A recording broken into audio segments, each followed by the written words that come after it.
A critical legal precedent is unfolding as a prominent religious leader remains in pre-trial detention. Pastor Sun Hunbo, a respected clergyman for over 3 decades, faces up to a year in prison following charges of election law violations. Authorities allege his church interviews and biblical commentary constitute illegal campaigning.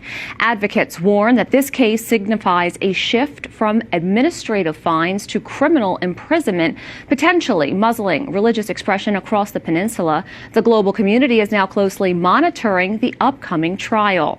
Gia Chacón, a human rights advocate, is the founder of March for the Martyrs. She joins me now along with Chance Sun, who is the son of Pastor Sun Hunbo.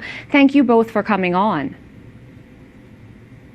Thank you for having us. Thank you for bringing attention to this very important case. Gia, many are following the story. Currently, Pastor Sun is facing years in prison for his ministry. You've spent a significant amount of time with refugees and survivors of religious violence in the Middle East and beyond. What have those survivors taught you about maintaining hope and faith when the cost of following Christ is so high?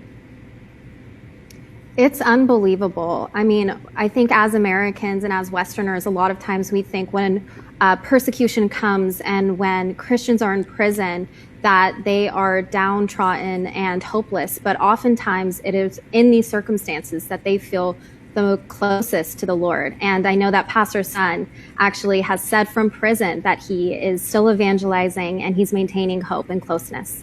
Chance, how is your father doing? And if this conviction is upheld, what do you think this will mean for the future of the separation of church and state in South Korea? Yeah, regarding to my father, he has lost many pounds in prison, and his fingers have stiffened due to the severe weather in Korea and the condition of the prison right now. However, his spirit is unshaken, and I'm so thankful to be able to represent my father, because my father believes that this is not about just winning or losing this case, but it's whether it's winning or losing the freedom of religion and also freedom to freely worship God in Korea. Absolutely. And do you think that this sets a dangerous precedent for other democratic nations? Very dangerous. And recently, in a national televised press conference held last week, the President Lee stated that religious speech tied to politics must be punished, and also that the punishment of the election law violation or separation of state and church is too weak, indicating that additional religious groups should be investigated and called for stronger laws to sanction such speech.